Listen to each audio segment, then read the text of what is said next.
Hello everybody and welcome. In this video I will show you how to fix when one earbud isn't working on your headphones SteelSeries Arctis GameBuds.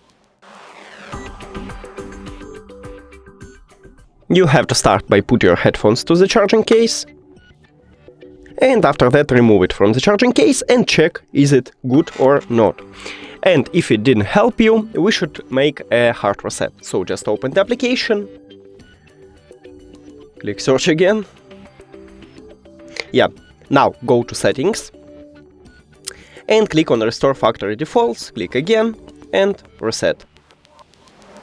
Now put your headphones to the charging case and remove it from the charging case. Now click search again.